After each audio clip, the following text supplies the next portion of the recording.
Hi, welcome to Week 18 of NFnL Pics, the show picking Steelers, Browns, Bills, a dog in the national spotlight game. My name is Pat Ritz. Time to pick 'em.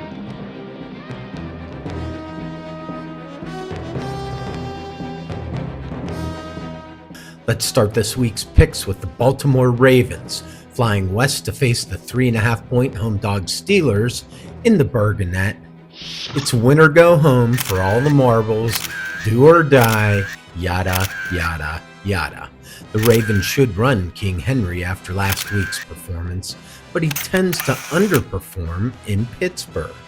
Rodgers needs to prove this is his neighborhood, and Watt needs to shock the defense to life. Time to make Jackson take 5 for the playoffs, Steelers to cover and win. We're from the town with a great football team. We cheer the Pittsburgh Steelers.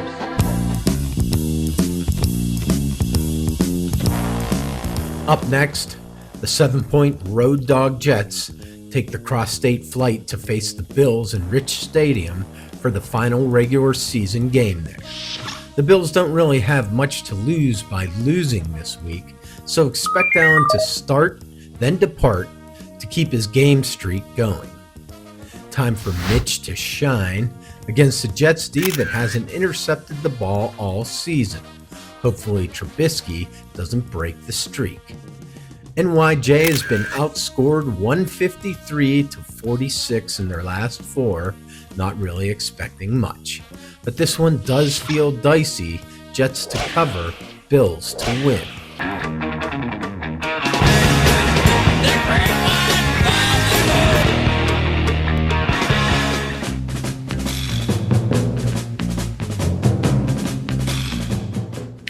Third up, the 7.5-point road dog Cleve Brownies face the Bengals in Cincy.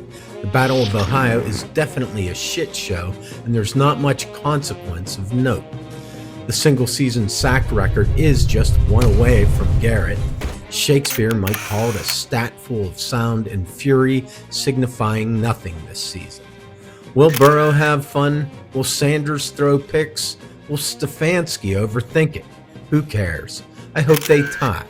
Brownies to cover, Bengals to win. Cincinnati Bengals, that's the team we're gonna cheer to victory.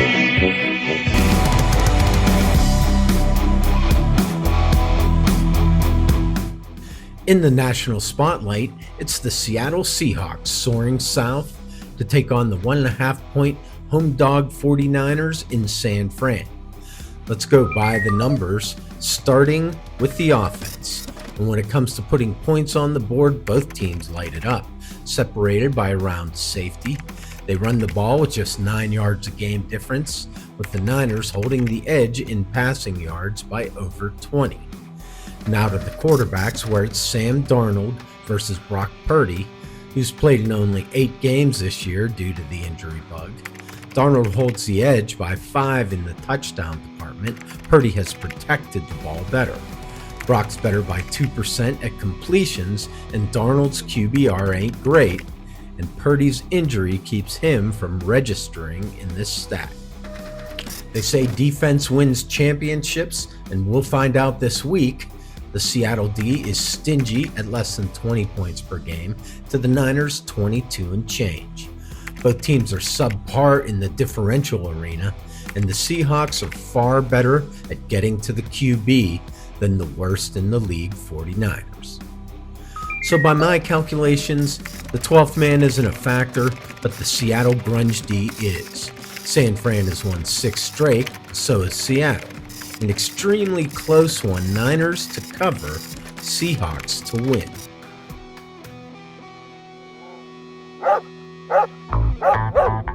To the dog now, with the Carolina Panthers prowling south to face the 2.5-point home dog Buccaneers in Tampa.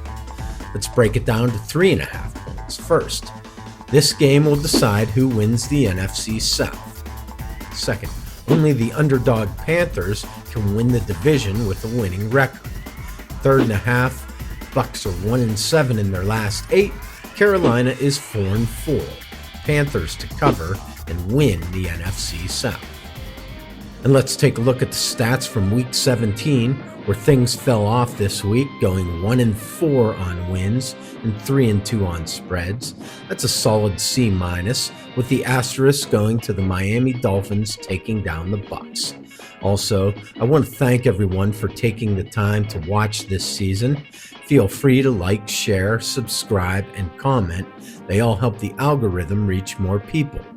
And remember, as someone somewhere may have sometimes said, keep grinning and picking.